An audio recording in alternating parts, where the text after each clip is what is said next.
गंगा तरंगरमणीय जटाकलापम गौरी निरंतर विभूषित वामभागम नारायण प्रियमनंगमदापहारम वाराणसीं पुरपतिं भज विश्वनाथम। नमस्कार मित्रों, मैं काशी दैवज्ञ मंच की ओर से कास्टोड्रियम में आपका स्वागत करता हूं। इस बार कई प्रश्नों का उत्तर मैं पहली बार देने जा रहा हूं और अब तक तंत्र को जितनी भी शास्त्र और विद्वान हुए हैं सब तंत्र को वेद से अलग मानते हैं और अधिकतर मैंने लोगों को देखा है कि वो तंत्र की बुराई करते हुए कहते हैं वो अवैदिक है। अगर तंत्र अवैदिक है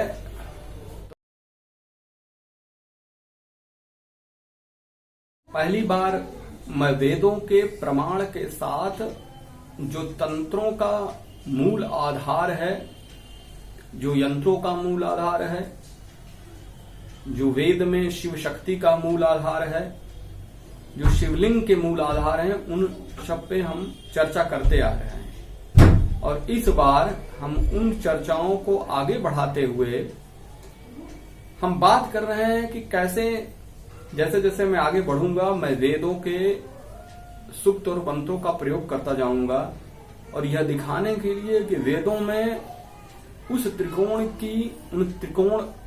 की बड़ी ही विशद चर्चा है और उस त्रिकोण में भगवान विष्णु को त्रिविक्रम कहकर विभिन्न पदों को 3 पदों से उस ब्रह्मांड को नाप लेने की एक मिथ की कथा आती है, जो पौराणिक होने के साथ कथाएं बहुत लोग जानते हैं कि बाली के साथ उन्होंने 3 पग भूमि वरदान स्वरूप मान लिया था। लेकिन वेदों के प्रमाण में ये लिखा है कि 3 भूमि से परमात्मा अपने 3 तत्वों का विकास करता है और वो 3 तत्व क्या हैं, इस पे हम एक एक करके विभिन्न माध्यमों पे विचार करेंगे। पिछली वीडियो जो आपने नहीं देखा है उसको आप देखिए और इस जो वेद और तंत्र के बीच की जो खाई थी उसको जो पाटने के लिए मेरा जो छोटा सा प्रयास है वो जन के बीच में पहुंचे और लोग उन जो वैदिक प्रणाली रही है महर्षियों की, ऋषियों की, तपस्वियों की, तंत्र के प्रणेता एक से एक जो हमारे आचार्य रहे हैं। रावण भी जो वेद का मर्मज्ञ के साथ था, तंत्र का मर्मज्ञ था। तो एक बहुत बड़ा हमारे सामने एक परंपरा रही है तंत्रों की और वो आगे कैसे बढ़ी इस पे हम धीरे धीरे चर्चा करेंगे। अभी आज हम पिछले वीडियो में हम लोगों ने त्रिकोण का उद्भव और विकास के साथ साथ श्री यंत्र का मूलाधार त्रिकोण क्यों है इस पे चर्चा किया था।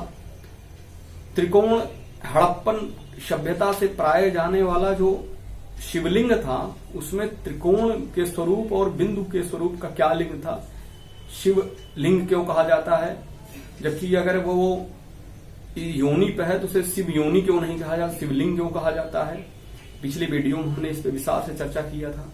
हमने ये भी बताया कि कैसे इस सोलर गैलेक्सी के, इस सौर ब्रह्मांड के जो ऊर्जा के स्रोत हैं भगवान भास्कर, वो कैसे पृथ्वी के पीठ पे उद्भूत होते हैं और ज्योतिर्मय स्वरूप में 12 महीनों में 12 आदित्य ज्योतिर्लिंगों के रूप में विद्यमान होकर उस परमात्मा स्वरूप में हमें 12 प्रकार से पल्लवित, पोषित और समर्थित करते हैं। इस वीडियो में जैसे जैसे मैं आगे बढ़ूंगा हम एक एक गूढ़ चर्चा करूंगा और इस क्रम में आज मैं यहाँ त्रिकोण के जो श्री यंत्र का मूलाधार है जिसको त्रिकोण कहते हैं, और जैसा कि मैं पहले भी वीडियो में बता चुका हूं कि 4 अधोमुखी और 3 ऊर्ध्वमुखी त्रिकोणों से इस संपूर्ण सृष्टि की रचना हुई है और इस रचना विधान को समझने का जो आश्चर्य रेखी गणित है वो श्री यंत्र है। श्री यंत्र के माध्यम से ही भगवती अपनी प्रकृति को विस्तार करती हैं और वो विस्तार करते करते उसके अपने विभिन्न योगनियों, अपने विभिन्न आत्मभूत तत्वों से इस ब्रह्मांड को संवर्धित करती हैं, पोषित करती हैं, पोषित करती हैं।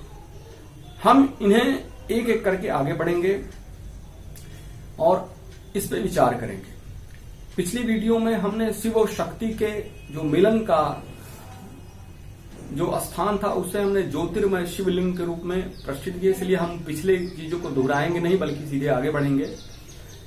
तो अगर आप श्री यंत्र के मध्य के मूल त्रिकोण में देखेंगे तो आपको एक अधोमुखी त्रिकोण मिलेगा और उन अधोमुखी त्रिकोण के बीच में एक बिंदु मिलेगी।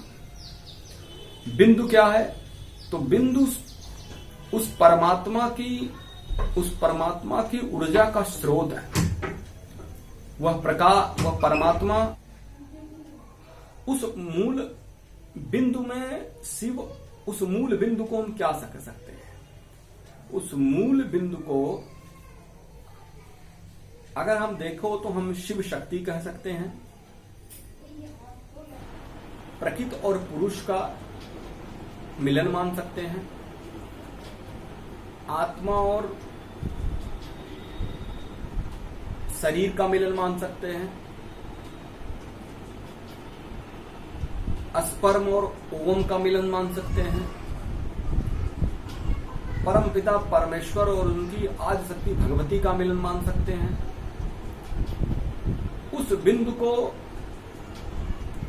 हम वीर्य और रज के निषेचन का आधार मान सकते हैं। शिव शक्ति का आधार मान सकते हैं।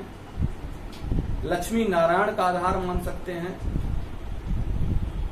सीता राम का आधार मान सकते हैं।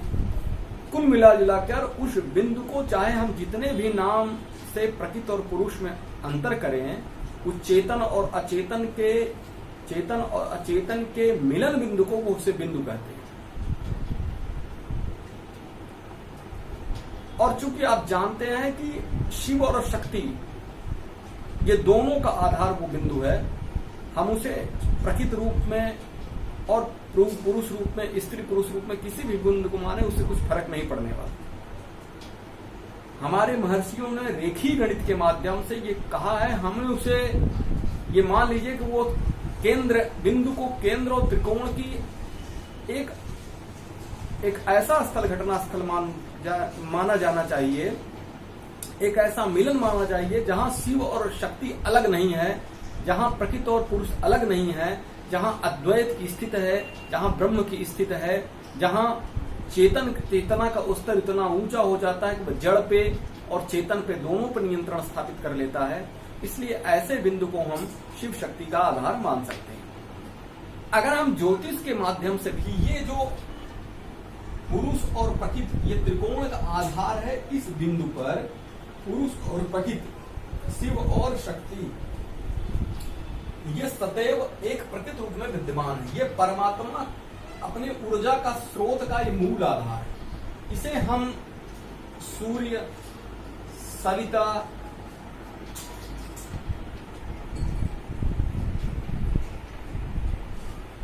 प्रकृति पुरुष,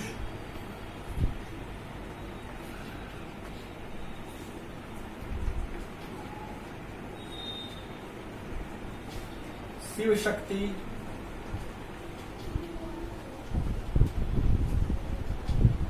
शिव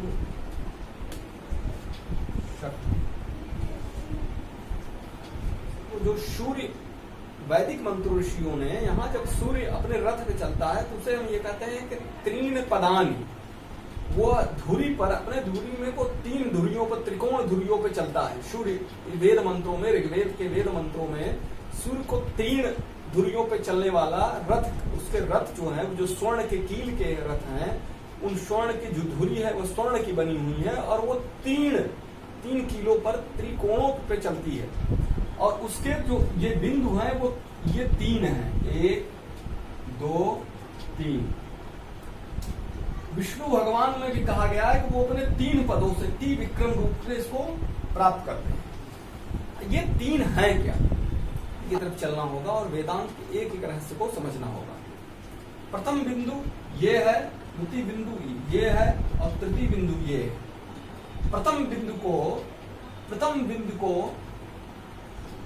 प्रथम बिंदु को, द्वितीय बिंदु को और तीन बिंदु को हम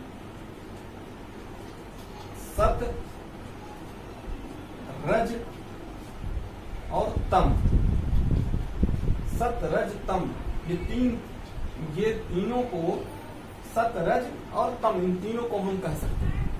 इन तीनों को हम ब्रह्मा, विष्णु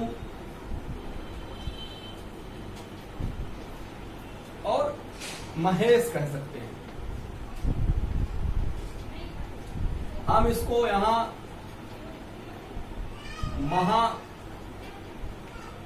महा सरस्वती,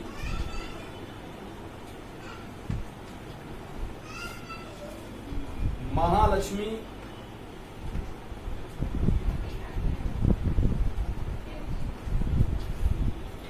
और महाकाली कह सकते हैं।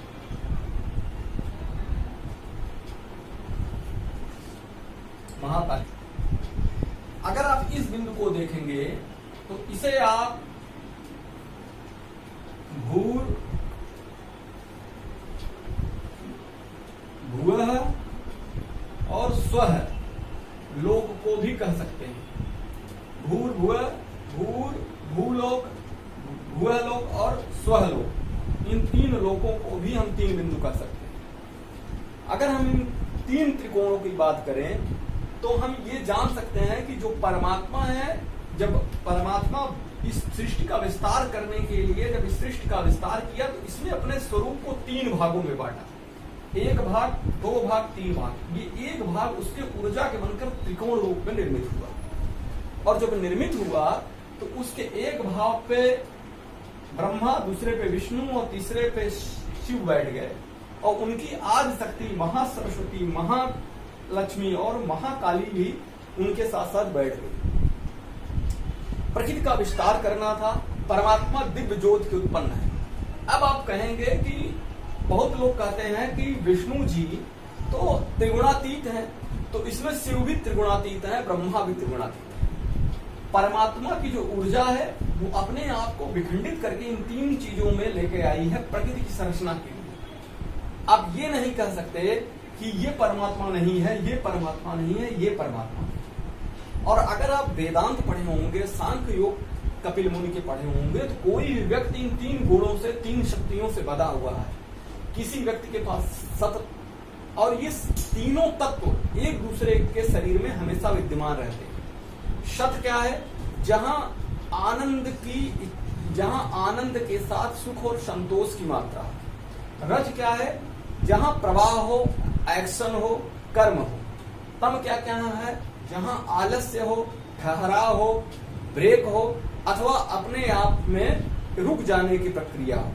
इसीलिए हमें इसे उत्पादक मानते हैं, इसे संरक्षक मानते हैं, इसे नाशक मानते हैं। उत्पादक, संरक्षक और नाशक, ये ब्रह्मा, विष्णु, महेश अपने तीनों भगवती के, अपनी आदि शक्ति भगवती के तीनों आधार पर स्थित होकर इस ऊर्जा चक्र को चला रही है। और अगर आप देखेंगे तो श्री यंत्र के मूल बिंदु का आधार यही है। वो श्री यंत्र का जो पहला त्रिकोण है वो भगवती नहीं बल्कि उस शिव शक्ति के जो इस ब्रह्मांड में तीन स्वरूप में निर्मित होता है, तो हो रहा है वो तीन स्वरूप में। भू माने पृथ्वी लोक, भूह माने अंतरिक्ष लोक और स्व माने दिव्य लोक। इन तीनों लोकों में इन तीन ऊर्जाओं का समावेश हो रहा है, और तीनों ऊर्जा अपने आप में दिव्य है, आनंदित है। इसलिए आज हम सिर्फ श्री यंत्र के प्रथम त्रिकोण, जिसको मूल त्रिकोण कहते हैं, जिसको स्रोत त्रिकोण कहते हैं, जिसको आधार त्रिकोण कहते हैं, हम इसकी व्याख्या समझेंगे। एक तरफ केंद्र और दूसरी तरफ त्रिकोण। वो परमात्मा सृजन के लिए अपने को तीन भागों में विभाजित किया।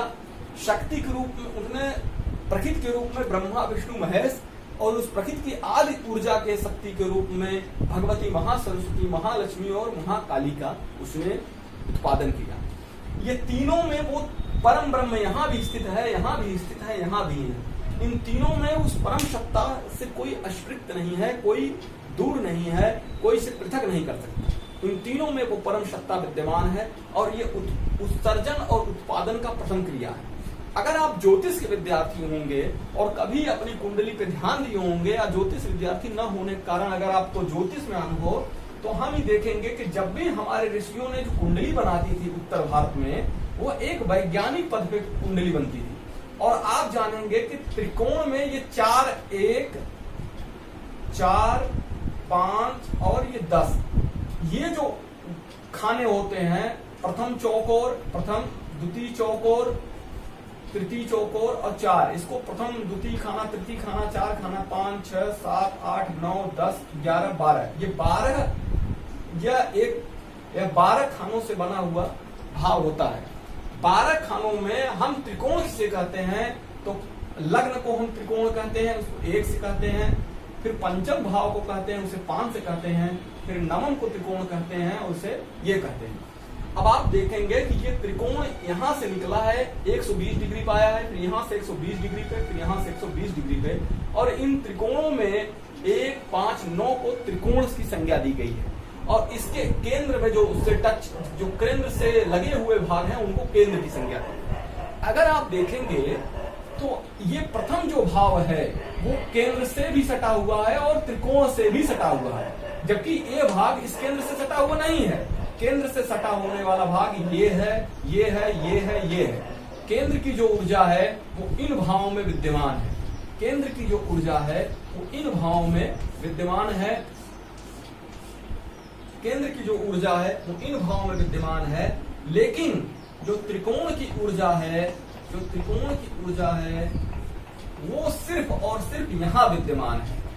इसलिए हम लग्न को केंद्र और त्रिकोण ये दोनों मानते हैं। इसलिए यहाँ हमारे प्रकृति और पुरुष का मिलन होता है, और प्रकृति और पुरुष के उद्भव के विकास ही यह जीवन का पहला आधार बनता है, और यहाँ से ऊर्जा उत्पन्न हो जाती है और सृजन का प्रारंभ हो जाता है। और इसीलिए हमारे जो ज्योतिष के अष्टादश आचार्य हुए हैं, उन्होंने इस बड़ी ही वैज्ञानिक व्याख्या करते हुए इस त्रिकोण की व्याख्या की है। कभी कभी मैं दक्षिण भारतीय चक्रों को देखता हूँ, उनके जो प्रोग्राम को देखता हूँ, तो वो चकोर से बने होते हैं। उसकी प्रोग्रामिंग जो होती है वो वैज्ञानिक नहीं है। उत्तर भारत की जो कुंडली का जो खाका है वो पूर्ण वैज्ञानिक है, और इस आदि शक्ति और शिव शक्ति के मिलन का परिचायक है।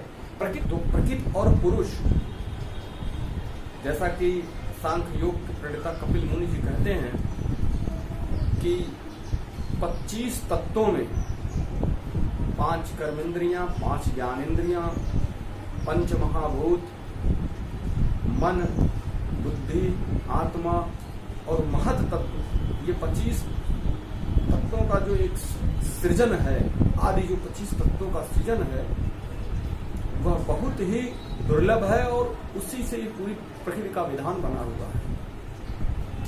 हम लोगों ने पिछले वीडियो में इस बात पे चर्चा की थी कि श्री यंत्र के जो मूलाधार है उसका आधार त्रिकोण है। और त्रिकोण क्यों है?